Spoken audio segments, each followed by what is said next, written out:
Hello বন্ধুরা, আমি এখন লাউর ডোগার পাতলা ঝোল বানিয়ে দেখাচ্ছি তোমাদের। তার জন্য আমি লাউর ডোগা কেটে ধুয়ে পরিষ্কার করে নিয়েছি। ঝিঙে আর আলু দিয়ে পাতলা ঝোল করব। টমেটো, ঝিঙে, আলু কেটে নিয়েছি। টমেটোটাকে মিহি পেস্ট করে নেব।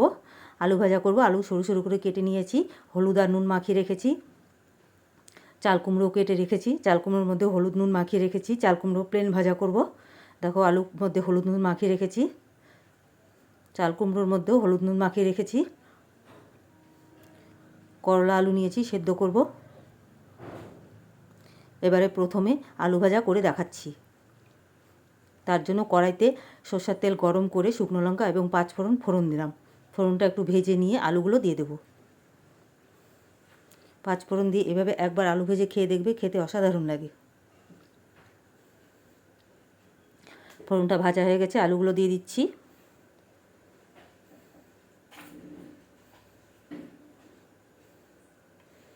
অপর দিকে করলা আর আলু সেদ্ধ বসিয়েছি।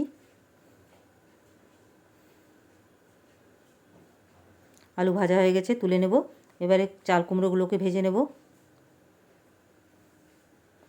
ভেজে নিচ্ছি চাল কুমড়োগুলো। হলুদ নুন তো আগের থেকে মেখে রেখেছিলাম।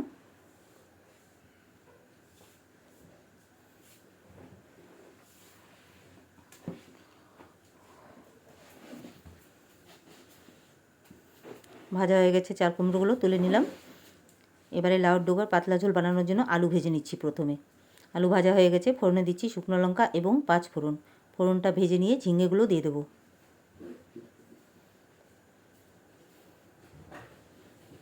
ঝিঙেকেও কিছুক্ষণ ভেজে নেব।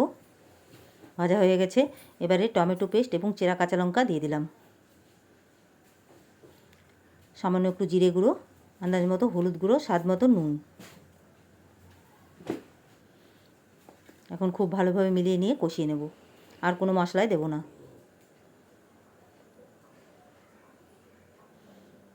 কষানো হয়ে গেছে। এবারে লাউর ডোগাগুলো দিয়ে দিলাম। এখন লাউর ডোগাকেও কিছুক্ষণ কষিয়ে নেব।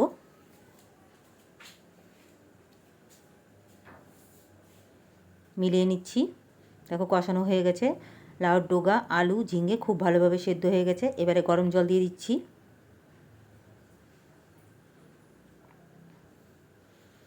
হাই ফ্লেমে 5 মিনিট ফুটিয়ে নেব। এখন ফুটিয়ে নিয়ে যে গামলার মধ্যে আমি লাউ ঝোলের পাতলা ঝোলটা ঢালবো, সেটা জন্য গামলার মধ্যে ধনেপাতা নিয়ে নিলাম।